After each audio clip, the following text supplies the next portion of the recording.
Detalles técnicos. Listo. ¿Estamos en línea? Ok, está bien. Hermanos, el tema de hoy es este. Dios quiere salvarme, pero ¿de qué? Exactamente ¿de qué? Les voy a contar una anécdota, por eso está esa imagen ahí en la pantalla. Cuando yo estaba chico, mi papá tenía una hermana que vivía en la zona atlántica, por el lado de Batán, un poquito más adelante, casi llegando a Matina. ¿Ok? Y nosotros acostumbrábamos de Semana Santa y a veces fin de año ir a visitar a la tía. Eran muy unidos mi hermano, mi papá y su hermana. Entonces ellos, cuando yo estaba muy pequeño, tenía como unos 6 años, tal vez un poco menos, 5 o 6 años, vivían literalmente en la montaña. Entonces, por la entrada del río Barbilla, que está ahí sobre la carretera que va para Limón, había que caminar de la entrada del Barbilla aproximadamente 2 horas por la montaña para llegar a la casa de ellos que estaba arriba, que obviamente no tenía ni energía eléctrica, ni agua potable, ni nada de esas cosas. Mi tía vivía con recursos muy limitados, mi tía Flora, y cuando nosotros íbamos de visita, cuando íbamos de paseo, ellos procuraban atendernos y darnos algunas actividades que pudiéramos disfrutar a pesar de sus limitaciones. Entonces recuerdo cuando tenía como unos 6 años que nos llevan al río, al Barbilla. Entonces nos vinimos caminando desde arriba, desde la montaña, donde vivían, 2 horas para llegar al río, para pasar la mañana ahí en el río y comernos algo ahí en el playón del río y toda esa historia. Usted sabe cómo son los chiquillos, ¿verdad? Entonces, mi papá, estando yo así en la orilla, en el playón del río, me dice: quédese aquí, no se meta hacia allá, porque este río tiene una corriente muy fuerte y lo puede jalar. Pero resulta que uno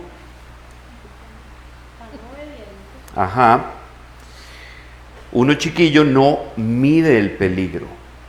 Uno no entiende de qué le están hablando.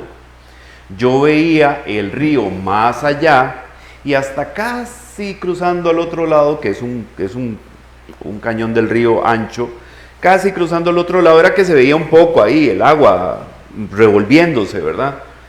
Pero en el playón del río donde yo estaba y un poquillo más allá, tal vez como de aquí al portón, estaba normal, ¿verdad? Apenas el agua se veía ahí corriendo. Entonces mi papá se va nadando, porque él sabía nadar, cruza el río nadando hasta el otro lado.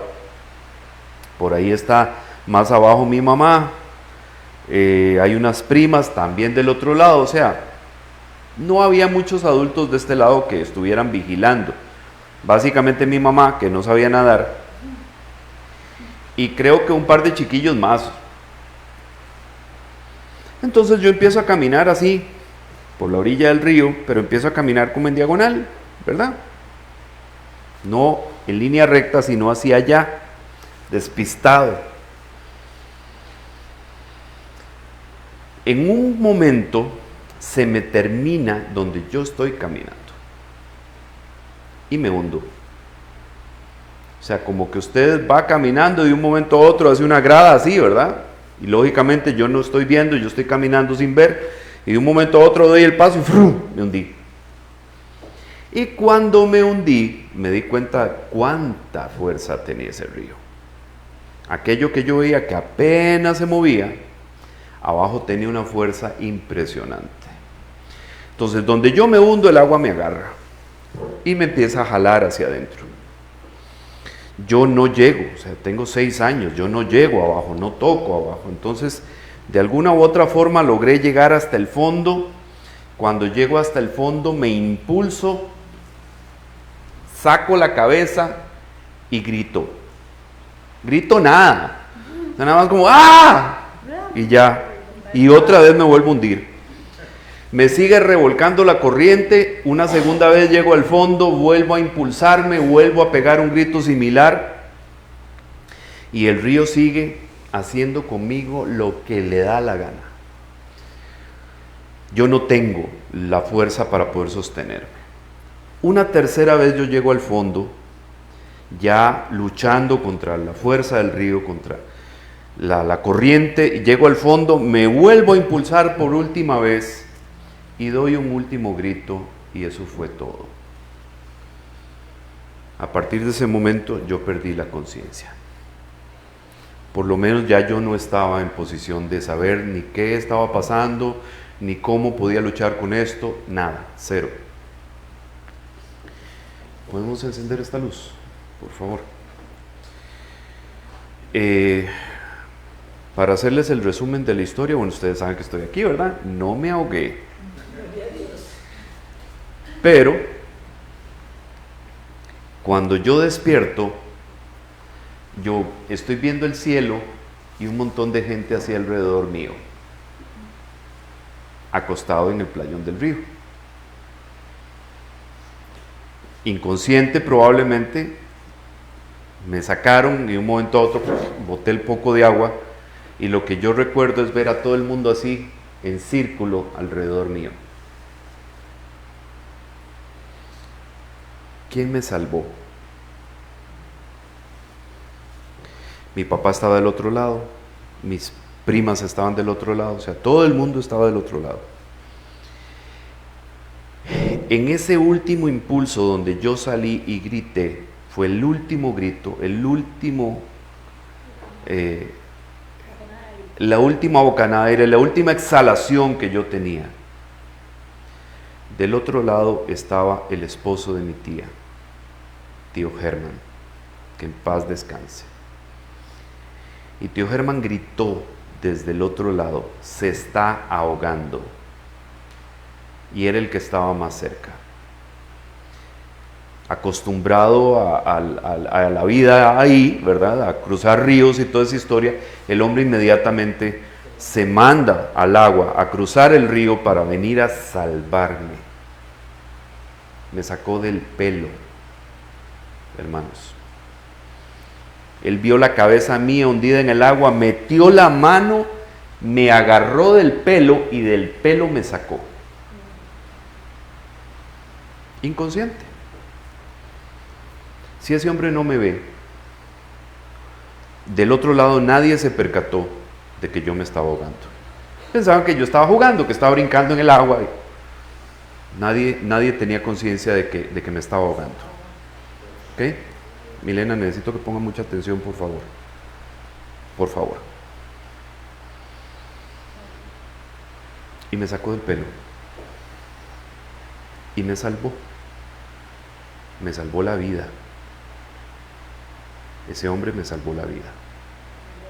Yo no estaría aquí si no fuera por el Señor, que tenía un plan conmigo, y por Él que me rescató.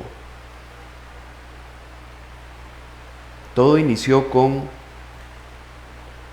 ahí es peligroso, no se meta.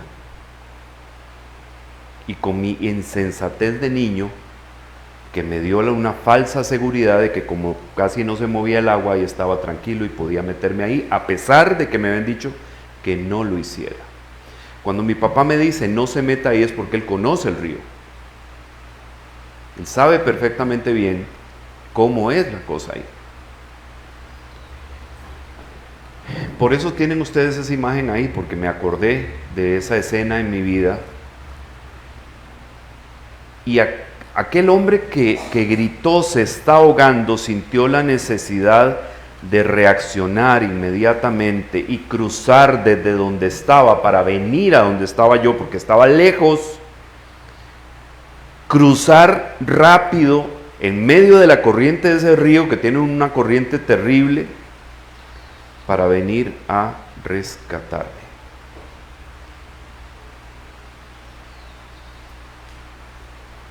Entonces Dios quiere salvarme, ¿pero de qué? ¿Tenemos nosotros realmente la conciencia de qué? Cuando usted le dice a una persona adinerada que Dios tiene una mejor vida para usted,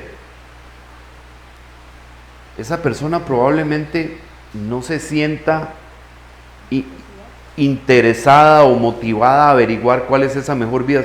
Yo estoy bien, tengo todo lo que necesito, no tengo que preocuparme de plata, puedo comprarme lo que quiera, puedo comerme lo que quiera, duermo en la mejor cama, tengo el mejor carro, la mejor casa. O sea, la vida me sonríe. ¿Para qué yo voy a querer explorar algo mejor que lo que ya tengo? Por eso es que Jesús dice, le es más fácil a un camello pasar por el ojo de una aguja que a un rico entrar al reino de los cielos. Porque el rico no cree necesitar absolutamente nada de lo que Jesús puede ofrecer, de lo que el reino de Dios puede ofrecer. Entonces hoy vamos a explorar un poquito esto. ¿Salvados de qué? Dios quiere salvarme de qué. Hay dos conceptos involucrados aquí: salvación y rescate. ¿Correcto? ¿Ok? Una persona que está en peligro necesita salvación. ¿Por qué? Porque su vida corre riesgo. O sea, puede perder la vida, necesita salvación. Alguien que está en riesgo necesita salvación. ¿Estamos claros en eso? ¿Ok? ¿Y cuál es la forma de poder salvar a una persona que está en riesgo? Rescatarla de ese peligro donde está. ¿Correcto? Sacarla de ahí, alejarla del peligro. ¿Para qué? Para que su vida no siga corriendo riesgo. O sea, para que esta persona no siga en riesgo, hay que rescatarla, hay que ir a quitarla de ahí, arrebatarla de ahí. ¿Ok? Cuando un tiburón está atacando a una persona, la única posibilidad de salvación que tiene esa persona es que alguien llegue y lo quite, lo saque de ahí, se lo quite, se lo pelee al tiburón. Recientemente ustedes vieron la historia de un niño que fue devorado por un cocodrilo. ¿Ok? Si hubiera habido una persona ahí que pudiera rescatar a ese niño, tal vez no pierde la vida. Hubiera quedado herido, tal vez hubiera perdido un miembro, pero no hubiera muerto. Ese niño necesitaba ser salvado de ese animal que lo estaba atacando, pero nadie lo rescató. ¿Entendemos la diferencia entre salvación y rescate? Usted puede necesitar salvación y puede no ser rescatado. Yo necesitaba salvación cuando me estaba ahogando siendo un niño. Y si aquel tío no me hubiera rescatado, yo no estaría aquí. Amén. Según primera carta a Timoteo en el capítulo 2 y los versículos del 3 al 6, dice lo siguiente, para que vayamos entendiendo un poco el concepto. Porque esto es bueno y agradable delante de Dios nuestro Salvador, el cual quiere que todos los hombres sean salvos y vengan al pleno conocimiento de la verdad. Dios quiere que todos los hombres sean salvos. ¿Dice usted amén? ¿Qué hubiera pasado si yo, cuando mi tío va a rescatarme, todavía estoy consciente, luchando, y trato de, y en mi desesperación, ¿verdad?, empiezo a tirar patadas y golpes y... ¿Hubiera podido rescatarme? Seguramente no. En algún momento le hubiera punzado un ojo y hubiera evitado que él me salvara a mí. ¿Por qué me sacó del pelo? Primero, porque estaba hundido.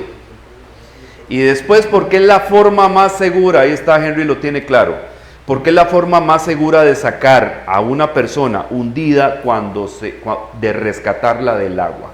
Porque si usted hace esto para tratar de abrazar a la persona en su angustia, en su desesperación, puede venirse, enrollarse en usted y se ahogan los dos. Entonces no, él claro, mete la mano, me agarra del pelo y del pelo me saca. Porque a veces las personas necesitan salvación, pero no quieren ser rescatadas. A veces las personas necesitan salvación, pero no permiten que el Salvador los rescate.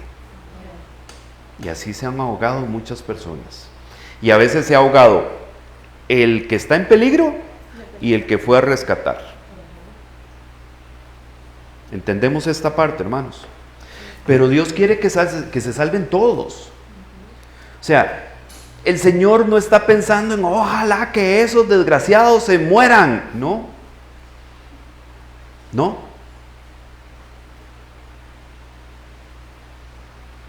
Que los delincuentes desaparezcan todos, que se salven los buenos. No. Hasta el más detestable criminal tiene los ojos del Señor puestos sobre él. Tiene el deseo de Dios sobre su propia salvación. Pero algunos no van a ser salvados porque no van a permitir que el Salvador los rescate. Y no es porque Dios no desea que se salven, es porque la persona no va a permitir que el rescatista lo saque, que el Salvador lo rescate. Amén. ¿Entendemos eso, hermanos?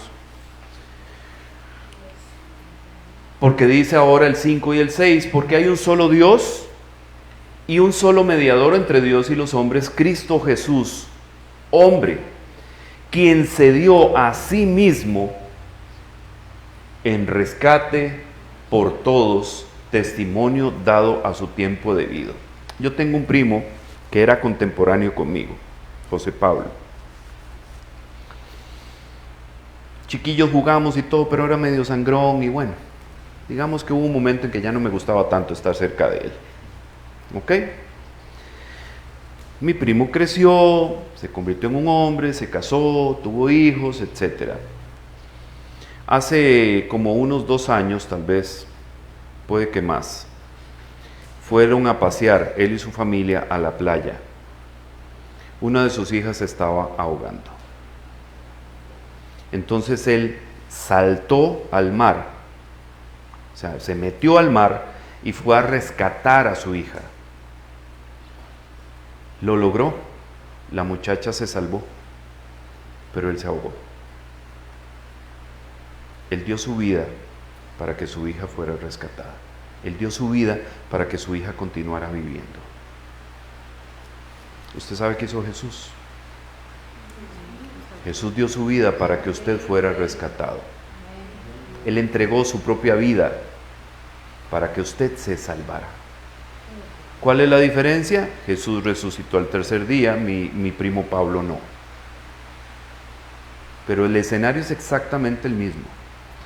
El deseo, la desesperación de mi primo por salvar a su hija era exactamente el mismo deseo y la misma desesperación de Dios por salvarnos a nosotros. La misma. Y entonces entrega su propia vida para que cada uno de nosotros hoy tengamos la oportunidad de la salvación. El rescate está. Amén. Eso es como que usted esté ahogándose y alguien le tire un salvavidas. Ahí está la oportunidad de salvarse. Pero si usted no quiere agarrar el salvavidas, probablemente se va a ahogar. ¿Ok? El que le lanzó el salvavidas se lo lanzó con la intención de que usted se salve. Pero si usted no lo quiere agarrar, seguramente se va a ahogar. Amén. Entonces, ¿entendemos el concepto de salvación? Salvación es la necesidad de ser rescatado de un riesgo, de un peligro. Esa es la necesidad de la salvación. ¿Ok? Y el rescate es el acto de alguien que va y lo saca a usted, lo rescata a usted, lo quita a usted de ese peligro. Amén. ¿Vamos entendiendo? Milena, ¿vas entendiendo? ¿Pero salvos de qué? Nosotros, o sea, Dios quiere que seamos salvos. ¿Salvos de qué? O sea, ¿dónde está el peligro? ¿Cuál es ese riesgo terrible al que nosotros estamos expuestos por el cual necesitamos ser salvos? Romanos capítulo 1, 20 y 21, y después del 28 al 32, nos da una pequeña pincelada de cuál es la razón por la cual nosotros necesitamos ser salvos. Empieza a decir el versículo 20 de Romanos 1, porque desde la creación del mundo, sus atributos invisibles, su eterno poder y su divinidad se han visto con toda claridad, siendo entendidos por medio de lo creado de manera que no tienen excusa. ¿Qué significa eso? Que usted vuelve a ver todo y usted dice, hay alguien que hizo esto. Y usted a través de la creación descubre cosas que, por ejemplo, la Biblia no dice. Yo se los he mencionado. ¿En qué parte de la Biblia, en qué versículo de la Escritura dice que a Dios le gustan los colores? ¿En cuál? ¿Usted puede mencionarme el versículo de la Biblia donde dice que a Dios le gustan los colores? No existe, ¿verdad? Pero usted mira la creación y usted dice, a este que hizo todo esto le gustan los colores.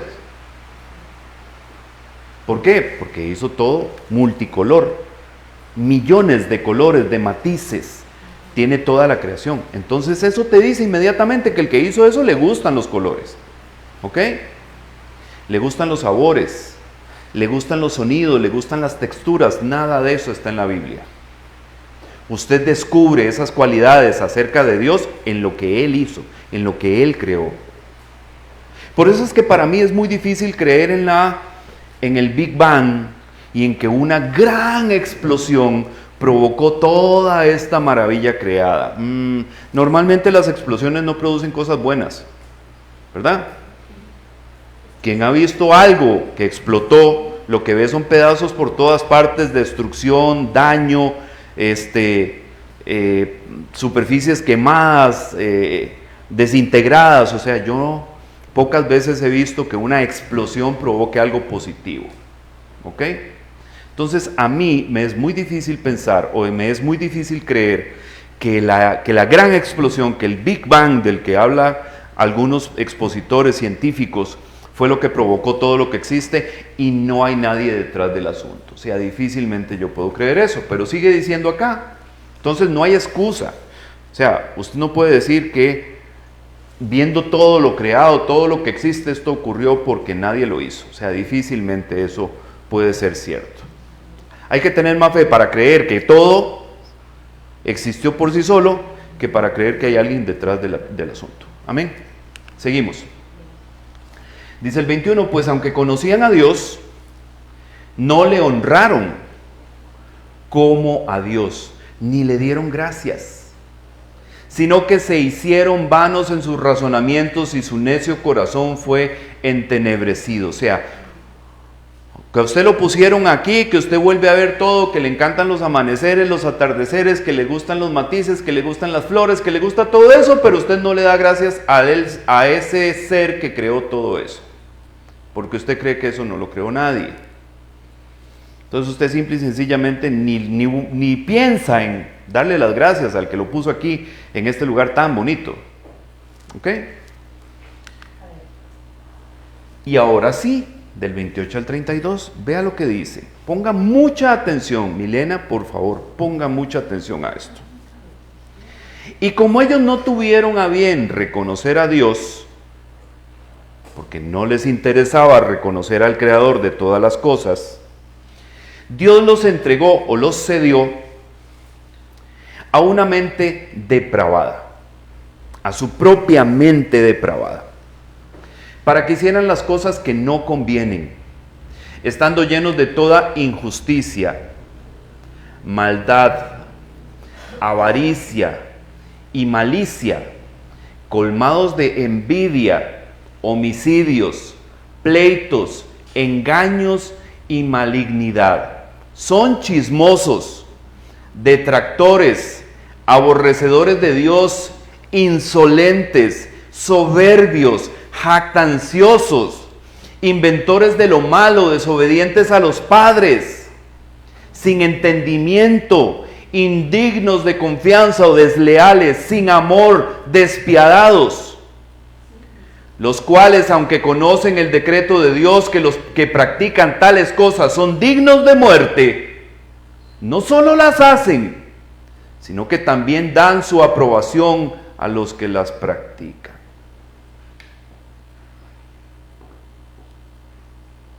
Y usted va a decir que ninguna de esas cosas que yo acabo de leer, ahí lo describe usted.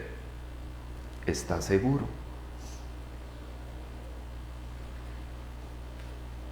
Avaricia. ¿Cuántos teniendo lo suficiente no van por más?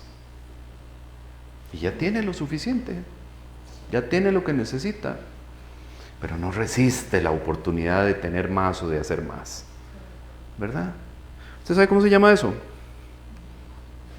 Avaricia. Y si usted me dice a mí en este momento que nunca ha sentido eso, está mintiendo. Colmados de envidia. Usted nunca envidiaba a nadie. Ay, ¿viste los zapatos que se compró la fulana esa? Ay, qué zapatos más divinos. Y ni le sirven porque como tienen las patas tan torcidas y tan feas, ni bonitos se le ven. ¿Usted sabe cómo se llama eso? Envidia. Así se llama eso. Chismosos. Ay, ¿te diste cuenta de que fulano? Te tengo un chismorrorrón. Vení a la casa y hacemos café y te cuento.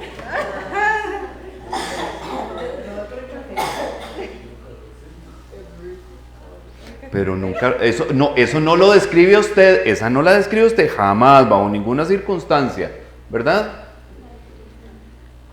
Jactanciosos. Yo en mi casa, de mi familia, soy el que mejor le ha ido. Porque tengo esto, porque tengo aquello, porque tengo lo otro, porque estudié, porque ahora tengo un buen puesto, porque tengo un buen trabajo, porque... Fui el único que se interesó por eso. Ahí están los demás comiendo caña nada más.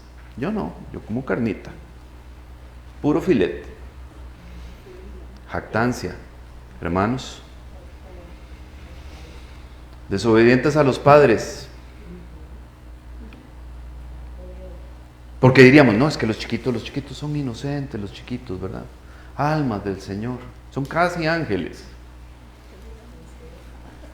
Y la desobediencia a los padres, no sé si usted se da cuenta, está incluido en la lista, ¿verdad? ¿En la lista de qué? En la lista de los que no reconocen a Dios, en la lista de lo que Dios se dio a una mente depravada para que hagan las cosas que no convienen. ¿Conviene desobedecer a los padres? ¿Usted qué piensa? No conviene. Por ejemplo, ustedes vieron la historia con la que yo empecé. ¿Por qué casi me muero? Porque desobedecí a mi papá. Porque me dijo, no te metas, quédate aquí en la orilla porque ese río tiene mucha fuerza. Y la desobediencia casi me cuesta la vida. Desleales. Hermanos, qué fea es la deslealtad. Qué fea. Es una de las cosas que menos señalamos, pero es una de las cosas más desagradables. ¿Por qué? Porque ¿cómo es que no sos capaz de mantener una integridad y una lealtad a aquello que te está haciendo bien, a aquella persona que te está haciendo bien, a aquel que te está procurando lo bueno, a aquel que te está ayudando? Hay un dicho que dice que nosotros los ticos nacimos con el serrucho injertado en la mano. Somos buenos para serruchar pisos. Y a veces le serruchamos el piso a la persona que nos ayudó, a la persona que ha hecho lo posible por ver cómo nos mete el hombro. Entonces buscamos cómo ganarle la vuelta y serrucharle el piso. Eso se llama deslealtad, hermano. Deslealtad. Y qué feo que es ser desleal. Sin amor,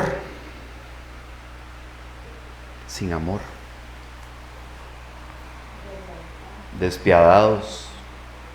Dice, aunque conocen el decreto de Dios, que los que practican tales cosas son dignos de muerte, no solo las hacen, sino que encima de eso le dan su aprobación a las que las practican. Como la carajilla que le dice a la otra, no le haga caso a su papá. Mi tata me dice, yo siempre hago lo que quiero. Y véame, aquí estoy y me ama, mi papá me adora. Aunque casi nunca hago lo que me dice, pero está viejo, no saben lo que están haciendo. No están viviendo el momento que nosotros vivimos, entonces, y se fomentan y se buscan cómo aprobarse esas dinámicas malsanas de desobediencia y de apartarse del camino de lo que está bien, hermanos. Entonces, ¿qué dice usted? ¿Necesitamos o no necesitamos ser salvos? ¿Dónde reside todo eso? Dice este pasaje, Dios los entregó a una mente depravada. ¿Dónde está la mente? ¿Afuera o adentro? Adentro. Entonces nosotros vivimos culpando al diablo de todo lo que nosotros hacemos. Diablo cochino, me arrastró, me empujó, me aquí, me allá, me obligó, o sea, prácticamente nos puso un revólver en la sien para que hagamos lo que él quería. ¿Funciona así? No funciona así.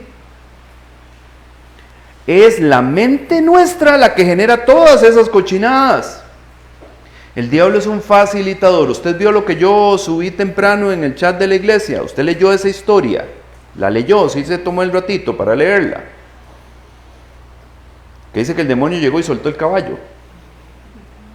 Y el caballo se metió en la propiedad del otro. Entonces el otro vino y mató al dueño del caballo. Y entonces la familia del dueño del caballo fue y mató al otro. Y los hijos del otro mataron al otro. Y la mujer mató al otro.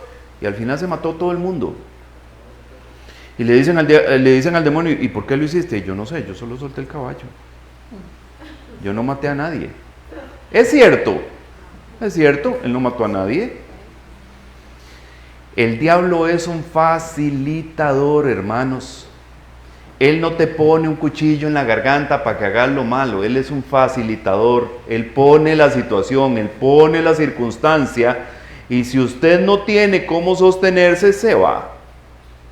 Y si usted no está bien anclado, se va. Y si su mente no está todavía bien centrada, se va. Él no te obliga absolutamente a nada. ¿Hay poderes en la oscuridad? Sí, hay poderes en la oscuridad. Y hay poderes de la oscuridad que a veces se movilizan para hacer ciertas cosas porque es estratégico votar a ciertas personas. Entonces, igual, es la persona la que genera la situación, la persona la que acepta la situación. El diablo solo la genera. Sí, pero generó la situación perfecta, ¿verdad? La combinación correcta de elementos que se necesitan para que aquel no pueda resistir o aquella no pueda resistir y se vaya de jupa. Bien, entonces el problema está dentro de nosotros, en nuestra mente depravada. Si el Señor está dentro de nosotros, Él mantiene bajo control esa mente depravada. ¿Recuerdan lo que hablamos la semana pasada? El diabético tendrá que tomar tratamiento para la diabetes, insulina por el resto de su vida. Esa es la forma en que mantiene su azúcar controlado. ¿Correcto? Si deja de tomarse, si deja de inyectarse la insulina, administrarse la insulina, se enferma, se descompensa y cuando se da cuenta está fregado. ¿Sí o no? Nosotros tenemos una mente depravada. Entonces lo que Dios hace, como no lo reconocen, como la gente no reconoce a Dios, entonces los voy a dejar que su propia mente los friegue. Y ahí los dejo, que se los lleve su propia mente y su propia maldad. La Biblia dice su propia concupiscencia. Sus propios malos deseos son los que generan en ellos todo lo que producen. El mismo Jesús dice, el problema no está con lo que entra en el cuerpo, el problema es lo que sale. O sea que el problema está adentro. Amén. Entonces nosotros necesitamos ser salvados de nuestra mente depravada, de nuestra propia concupiscencia, de lo que llevamos adentro. Necesitamos ser salvados porque eso está determinado a que no lo logremos, a que nos perdamos. Amén. Y lo del rescate, porque ya vimos lo de la salvación. O sea, necesitamos ser salvados, hay una necesidad de ser salvados. Y lo del rescate. Romanos capítulo 3, versículos 21 al 26 dice: Pero ahora, aparte de la ley, la justicia de Dios ha sido manifestada, atestiguada por la ley y los profetas, es decir, la justicia de Dios por medio de la fe en Jesucristo para todos los que creen, porque no hay distinción, por cuanto todos pecaron y no alcanzan la gloria de Dios, siendo justificados gratuitamente por su gracia, por medio de la redención que es en Cristo Jesús, a quien Dios exhibió públicamente como propiciación por su sangre a través de la fe, como demostración de su justicia, porque en su tolerancia Dios pasó por alto los pecados cometidos anteriormente, para demostrar en este tiempo su justicia, a fin de que Él sea justo y sea el que justifica al que tiene fe en Jesús. La justicia de Dios por medio de la fe en Jesucristo. Yo no hace mucho les dije a ustedes, ¿qué culpa? ¿Usted estuvo en el jardín del Edén, Fátima? En el jardín del Edén, ¿usted estuvo allá? Cuando Adán y Eva pecaron, ¿usted estaba ahí? No. Ok. ¿Elías, usted? No. Yo tampoco. Entonces yo no tuve oportunidad de decidir sobre la estupidez que ellos cometieron, ¿verdad que no? Uno no estaba ahí para decirle, no hagas eso, no, se te ocurra. No, yo no estaba ahí, usted no estaba ahí, ninguno de nosotros estaba ahí. Y ellos desobedecen a Dios y en ese momento comprometen toda la humanidad, comprometen el futuro de todos, el suyo, el mío, el de las generaciones que ya murieron y el de las generaciones que todavía están por venir. ¿Es justo? ¿Usted cree que es justo que yo tenga que pagar por algo que yo no hice? O sea, por una decisión que yo no tomé. Yo creo que no es justo. Y si desde el punto de vista mío, humano, limitado, imperfecto, yo no lo veo justo, le aseguro que Dios tampoco. Eso se lo puedo asegurar. Si usted no lo ve justo, Dios tampoco lo ve justo. Entonces, Dios está consciente de la necesidad de ese balance en la justicia. Porque los que iban a nacer posteriormente, después de ellos que cometieron el error, no habían cometido el error, no tuvieron ningún poder de decisión sobre lo que aquellos hicieron, ninguno. Entonces yo ahora estoy padeciendo de algo que yo no decidí. Ahora yo estoy teniendo problemas por algo que yo no decidí. Entonces Dios dice, yo no soy así. Yo no puedo dejar eso así. Entonces Dios, consciente de que usted y yo no tenemos culpa, porque no pudimos tomar decisiones al respecto, Él propicia en el futuro una oportunidad para que usted pueda decidir. Usted no estuvo ahí, yo tampoco, no podemos hacer nada con respecto a eso. Pero usted hoy puede tomar una decisión. ¿Acepta el salvavidas o no? Usted está en el agua y en algún momento se va a ahogar. En algún momento las tormentas y las corrientes lo van a terminar venciendo y lo van a ahogar. Usted va a perder la vida. Usted va a perder esa batalla. No hay forma de ganarla, no hay manera de ganar esa batalla. Entonces Dios lanza el salvavidas para que usted se pueda agarrar de él y pueda ser salvo. El rescate es el salvavidas. ¿Quién fue nuestro salvavidas? Dios. Jesús. Entonces Él lanza el salvavidas. Y aquí está el salvavidas. La decisión es tuya. No pudiste decidir al principio, pero ahora sí puedes decidir. No pudiste decidir sobre el pecado que cayó sobre vos, no, pero podés decidir salirte de ahí. ¿Por qué? Porque podés aceptar el sacrificio de Jesús, podés aceptar la muerte de Jesús, podés agarrar ese salvavidas y librarte de la muerte que ese pecado te va a producir. Eso sí es decisión tuya. Entonces, ¿cómo se llama eso? Justicia. Porque si no tuvimos la oportunidad al principio de poder decidir sobre lo que iba a pasar con nosotros, ahora tenemos la oportunidad de poder decidir lo que va a pasar con nosotros. ¿Agarrás el salvavidas o seguís tratando de jugártela solo hasta que te ahogues? Dice amén. ¿Entendemos, hermanos? Entonces así funciona lo del rescate. Por justicia de parte de Dios, por medio de la redención que es en Cristo Jesús, como propiciación, dice, lo exhibió públicamente Dios como propiciación por su sangre a través de la fe. Y el último pasaje dice, el último versículo, para demostrar en este tiempo su justicia.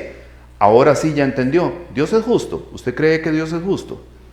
Porque alguien podría decir, pero es que no es justo, yo no estuve ahí, yo no decidí. Sí, correcto, pero ahora sí.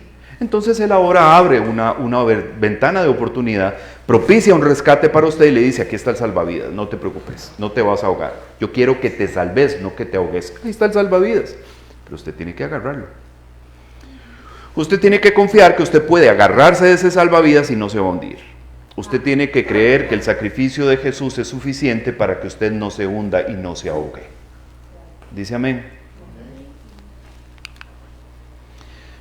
Pero hay un tiempo límite para el tema del rescate.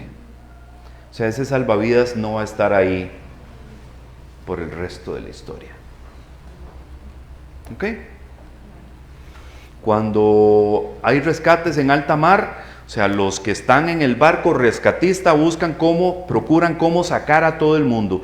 Ya el que no se pudo, y llega un momento donde ellos ya dan por terminada la búsqueda y el rescate.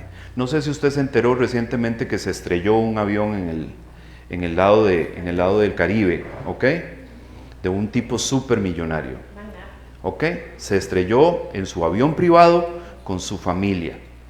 Las autoridades costarricenses estuvieron en el tema de la búsqueda como por espacio de 5 días, recursos, buzos, etcétera, pero la zona es tan complicada que lo único que encontraron fueron 2 cuerpos y algunos efectos, digamos, de los ocupantes del avión, bolsos y cosas de ese tipo, y un pedazo de un ala y qué sé yo. Eso fue todo lo que encontraron.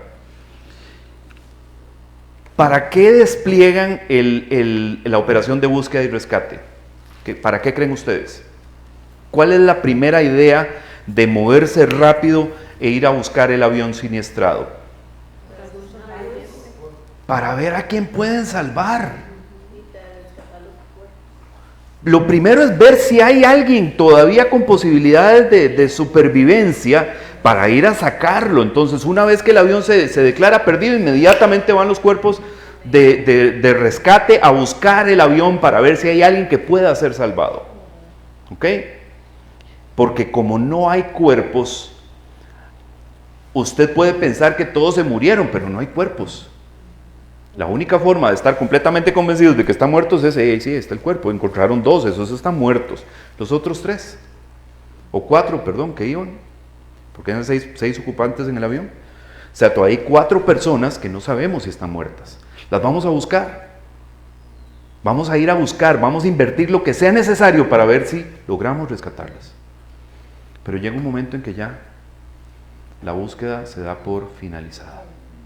No podemos seguir invirtiendo, no podemos seguir extendiendo el tiempo, porque las posibilidades de que 5 o 6 días después en el mar Caribe una persona todavía esté viva son prácticamente nulas.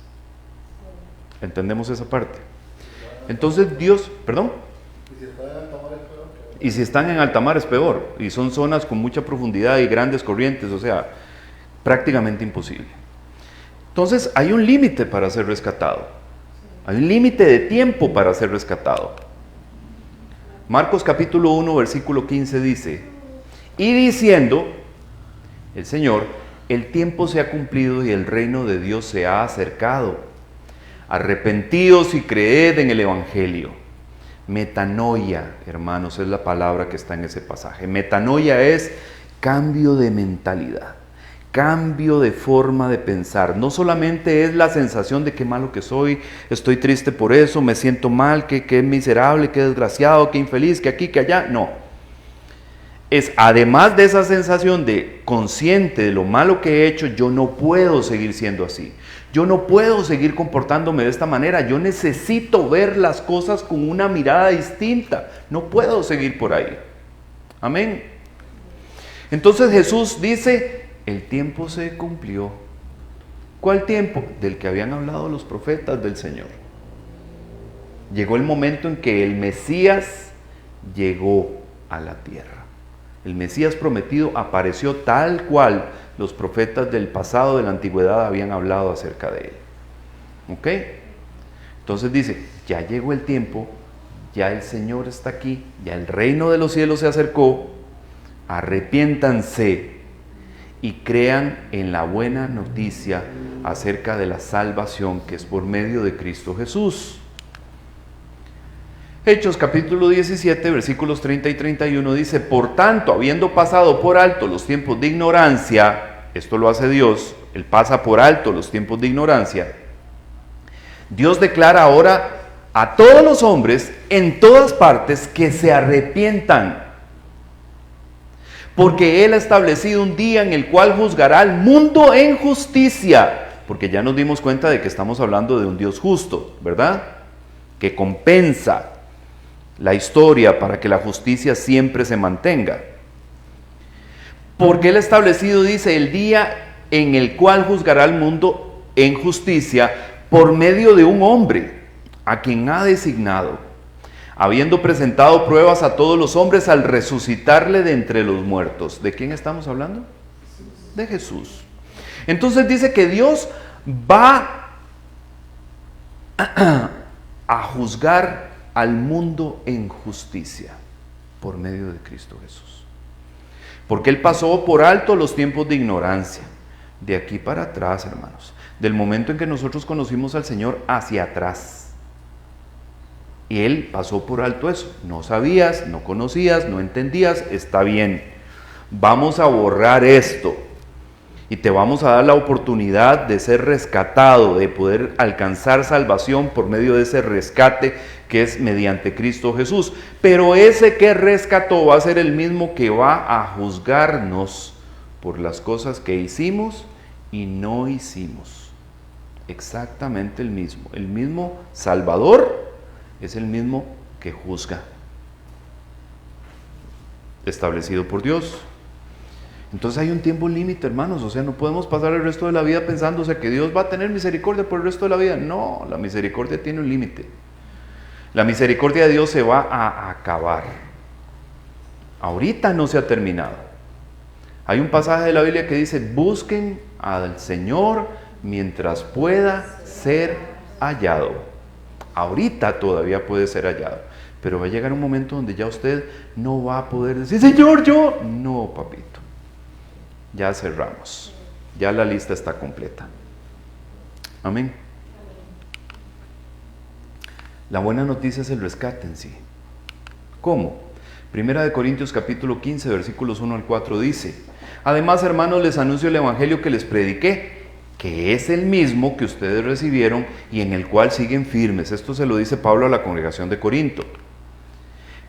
Dice, por medio de este evangelio serán salvados. El evangelio es el instrumento para poder aceptar el rescate y alcanzar salvación. Es el evangelio el instrumento. Siempre y cuando retengan la palabra que les he predicado, pues de no ser así, habrán creído en vano. O sea, ustedes, aleluya, gloria al Señor, Padre, yo te entrego mi vida en este momento, me arrepiento de todos mis pecados. ¿Ustedes vieron el tema que decía, que nos mencionó Angélica? Permanecer. Porque usted puede dar un paso al frente y después echarse para atrás. No permaneció. Y entonces dice el Señor, muchos me dirán en aquel día, Señor, pero en tu nombre hicimos obras poderosas, y hicimos esto, hicimos aquello, hicimos lo otro, y yo les contestaré, no sé quiénes son ustedes. Quítense de aquí, malvados. No sé quiénes son. Porque no basta solo con dar el primer paso y decir, Señor, sí, yo te acepto. Si usted no sigue viviendo conforme a eso, si usted no permanece, porque no hay fruto. Angélica lo explicó claramente. El pámpano tiene que estar pegado a la vid para que dé fruto. ¿Usted sabe qué es el pámpano? El cojollito, la ramita, la que sostiene la uva. Ok, usted ha visto que cuando usted va y compra uvas en el supermercado viene con unas ramitas. Ok, y ahí está pegada la uva. Eso es un pámpano, donde la uva está pegada. Pero para que ese pámpano dé fruto, tiene que estar pegada a la vid, porque la que produce el fruto de la vid no es el pámpano. ¿Ok? El pámpano solo sostiene, solo sirve para que brote el fruto, nada más. Amén. Entonces, si el pámpano se corta de la vid y no ha dado fruto, ya no dio. ¿Usted me entiende? Si ese pámpano todavía no ha dado fruto y usted lo corta, ya no dio fruto. ¿Por qué? Porque él no produce el fruto, lo produce la vid. Entonces nosotros necesitamos estar pegados a la vid. ¿Quién es la vid verdadera? Dice la palabra. El Señor Jesucristo es la vid verdadera. Yo soy la vid verdadera y ustedes son los pámpanos. Si ustedes se separan de mí, se van, se quitan, ya no van a dar fruto. Y van a ser cortados y echados al fuego, porque lo que no produce fruto no sirve. Amén. Por medio de este evangelio serán salvados siempre y cuando retengan la palabra que les he predicado. De no ser así, habrán creído en vano. Dice así: en primer lugar les he enseñado lo mismo que yo recibí, que conforme a las Escrituras, Cristo murió por nuestros pecados, que también conforme a las Escrituras fue sepultado y que resucitó al tercer día. Ese es el evangelio. Cuando usted le pregunten qué es el evangelio es eso: que Cristo murió por nuestros pecados conforme a las Escrituras, que fue sepultado y que resucitó al tercer día. Ese es el evangelio, esa es la buena noticia. La buena noticia es que el que vino a rescatarnos murió, sí, pero no quedó muerto. Vino, derramó su sangre para que usted tenga salvación y resucitó para poder ejecutar todo el plan de salvación. Amén. Ese es el evangelio, esa es la buena noticia. Y nosotros la hemos aceptado y hemos creído que eso es así. Ninguno de nosotros duda que Jesucristo resucitó, ¿o sí? Porque nosotros no lo vimos resucitar, pero tenemos prueba de sobra para saber que Él resucitó. Amén. Usted ha sentido la presencia del Señor. Jesucristo ha hecho cosas por usted, le ha ayudado, le ha acompañado, ha llorado con usted, le ha salvado. O sea, ¿qué no ha hecho? Él está vivo, tan vivo como usted y como yo. Amén. Entonces la buena noticia realmente es una oportunidad. El que Cristo haya muerto, haya sido sepultado y haya resucitado el tercer día es una oportunidad para usted y para mí. Romanos capítulo 10, versículos 13 al 15 dice: porque todo aquel que invoque el nombre del Señor será salvo. Todo aquel que invocar. ¿Qué significa invocar? Señor Jesús, yo creo en ti. Yo creo que entregaste tu vida, que fuiste sepultado y que resucitaste para que yo tenga salvación. Yo creo en eso. Y me arrepiento de todo lo que ha pasado de aquí para atrás, de todo lo que he hecho, de todo el mal que he cometido, de todas las veces que he desobedecido, que he sido envidioso, que he sido chismoso. Estoy arrepentido de todo eso. Y creo en vos. Sigue diciendo acá: ¿cómo pues invocarán a aquel en quien no han creído? ¿Cómo usted va a invocar a Jesús si usted no cree en Él? Primero tiene que creer en Él. Usted no llama a alguien en quien no cree, ¿cierto? Usted no se pone se pone en el centro de la sala de su casa y dice: ¡Superman! ¡Superman! ¿Verdad que no? ¿Por qué? Porque usted no cree que Superman esté vivo ni que exista. O sea, ¿para qué le va a gritar a Superman? ¿Para qué va a invocar a Superman? O sea, si usted empieza a invocar a Superman, seguramente le van a mandar los del hospital aquel que está en Pavas. Seguramente se los van a mandar a la casa. ¿Y cómo creerán en aquel de quien no han oído? O sea, ¿cómo usted puede saber acerca de Jesús si usted nunca ha oído hablar de Jesús? Primero tiene que escuchar acerca de Jesús, del rescate, del sacrificio, de la oportunidad que eso significa. ¿Y cómo irán sin alguien que les predique? Juan 14, 23 dice: Jesús respondió y le dijo: si alguno me ama, guardará mi palabra y mi Padre lo amará. Y vendremos a Él y haremos con Él morada. ¿Dónde está el problema de nosotros? ¿A dónde tenemos nosotros el problema? ¿Afuera o adentro? Ok. Entonces, ¿dónde necesitamos a Jesús? Adentro. Adentro. Usted necesita a Jesús adentro porque su problema está adentro. Entonces dice aquí, si alguno me ama, guarda mi palabra, y mi Padre también lo va a amar. ¿Por qué? Porque permanece. No solo dijo sí, sino ahí está agarrado, ahí está permaneciendo, no se suelta, está pegado a la vid. Y vendremos a Él, ¿quién? El Padre, el Hijo y el Espíritu Santo de Dios, y haremos con Él morada, adentro. Por eso yo les insisto a ustedes, hermanos, el Espíritu Santo es adentro. Deje de estar invocando al Espíritu Santo afuera y diciéndole bienvenido Espíritu Santo, porque Él, si no está adentro, no está en ninguna parte, hermanos. El Espíritu Santo funciona dentro de cada uno de nosotros. Aquí lo dice claramente. Amén. Y dice Apocalipsis 3:20, he aquí yo estoy a la puerta y llamo. Si alguno oye, ¿me ponen atención por favor? Si alguno oye mi voz y abre la puerta, entraré a él y cenaré con él y él conmigo. Hermano, hermana, chicas,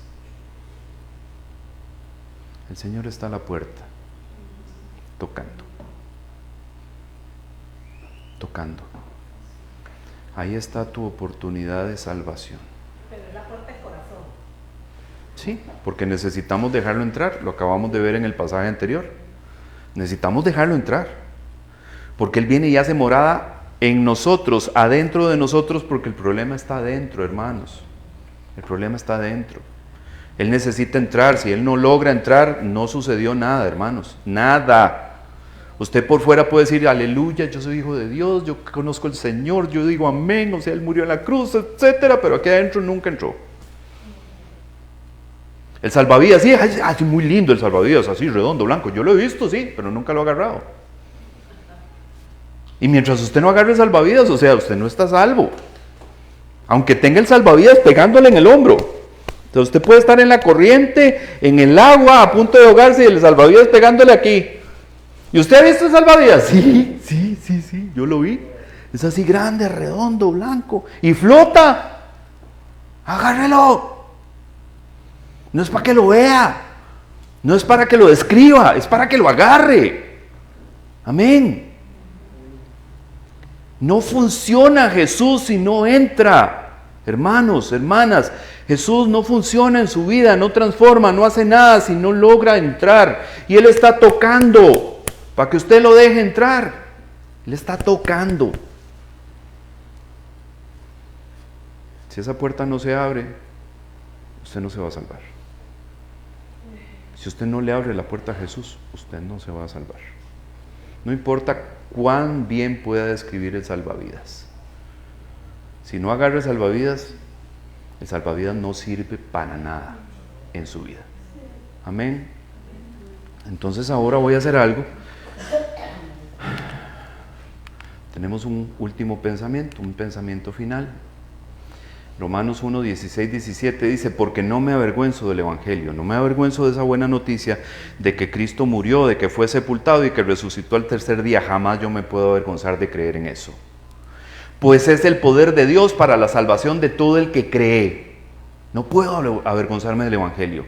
Del judío primeramente y también del griego, o sea, del pueblo escogido de Dios, pero de los gentiles también. Todos los que estamos aquí son gentiles, hemos sido gentiles, hermanos. Ahora somos iglesia, pero éramos gentiles. No pertenecíamos ninguno de nosotros al pueblo escogido de Dios. Aquí no hay ningún judío. Amén. Y el 17 dice, porque en el Evangelio la justicia de Dios se revela por fe y para fe, como está escrito, mas el justo por la fe vivirá. Entonces ahora vamos a hacer lo que nunca se ha hecho en este lugar. ¿Usted entendió de qué necesita ser salvo? ¿De qué? De su propia maldad, de su propia concupiscencia, de su propio pecado. Usted necesita ser salvo. ¿Usted entendió quién es el rescate? Jesús. Jesús es el salvavidas. Amén. Porque usted, igual que yo, cuando era un niño, está en peligro de muerte. Usted necesita que alguien lo rescate. y Jesús es el que viene corriendo a rescatarlo. Pero usted tiene que aceptar esa salvación. Porque de nada sirve que usted escriba el salvavidas si no lo agarra.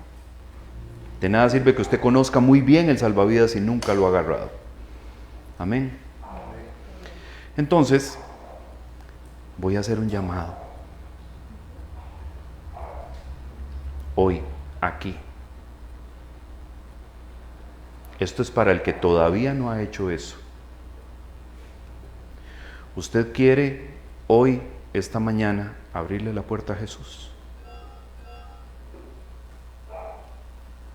Él está tocando la puerta porque Él quiere entrar. Usted quiere hoy abrirle la puerta a Jesús y dejarlo entrar. Usted quiere hoy arrepentirse de todas las cosas que ha hecho antes, entendiendo de que eso lo pone en peligro de muerte, en riesgo de muerte, y usted necesita ser salvado. ¿Quiere aceptar a Jesús hoy? ¿Quiere dejar entrar a Jesús? Esto es para los que todavía no han hecho esto. Aquí hay gente que todavía no ha hecho esto. Si usted quiere aceptar a Jesús hoy, si usted quiere arrepentirse de su maldad hoy, si usted quiere dejar que Jesús entre en usted y le salve, venga aquí adelante, queremos orar por usted. ¿Hay alguien que quiere aceptar a Jesús hoy? ¿Vos? ¿Necesitas salvación? ¿Qué crees?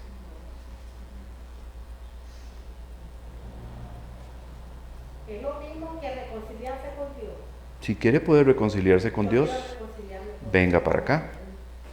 Amén. Gloria a Dios. Venga para acá. Gloria a Dios. Ajá. Estamos en vivo. Vení.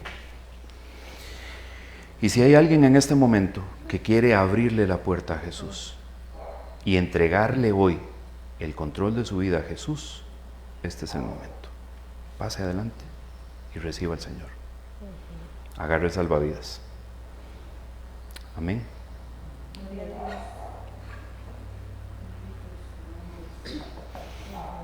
Por esto lo hice. Por esto lo hice. Porque el Señor me lo dijo el martes.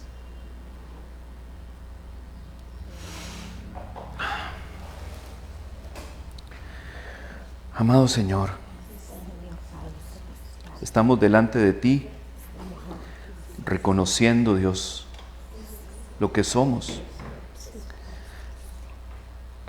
Que nuestra mente, Señor, está distorsionada, que nuestras ideas, nuestros pensamientos, Señor, no están sujetos a ti.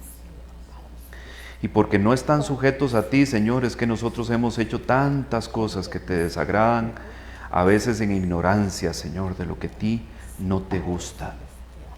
Pero en este momento, Señor, después de haber escuchado, Señor,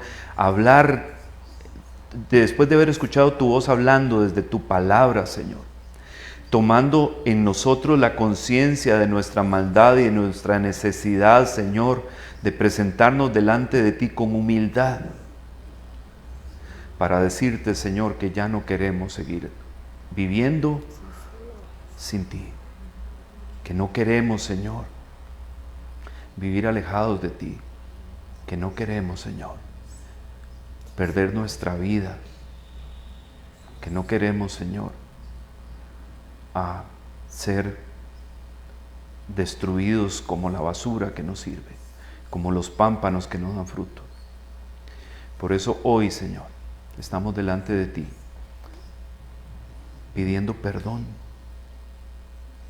Señor, perdónanos. Pueden decirlo con su propia boca. Señor, perdónanos. Señor, perdónanos. Porque no hemos aceptado el rescate que has querido pagar por nosotros. Dígalo, mi amor. Señor, perdónanos. Señor, perdónanos. Porque necesitamos ser salvados y no hemos tenido conciencia de eso hasta hoy. Señor, no queremos ser iguales. Queremos estar bien contigo. Queremos, Señor, contar con tu aprobación. Queremos que mores con nosotros, dentro de nosotros, Señor. Queremos que vengas a morar, Señor. El Padre, el Hijo y el Espíritu Santo dentro de nosotros, para que haya una verdadera transformación en nuestra vida y para poder decir que al fin somos salvos. Señor, estás a la puerta. Hoy te abrimos esa puerta. Hoy te abro la puerta de mi corazón y te dejo entrar, porque quiero que vivas dentro de mí, porque quiero que mores en mí, porque quiero que controles, Señor, todo lo que pasa en mí, porque tengo fe, porque creo que moriste, que fuiste sepultado y que resucitaste al tercer día para que yo tenga salvación. Toma mi vida, Señor. Toma mi vida, Señor. Haz lo que tengas que hacer, pero no me sueltes, pero no me dejes, Señor. No te canses, Señor. Te necesito y te voy a necesitar hasta el último de mis días. En el nombre de Cristo Jesús, recíbeme. Amén. Que Dios les bendiga. Denle un aplauso al Señor.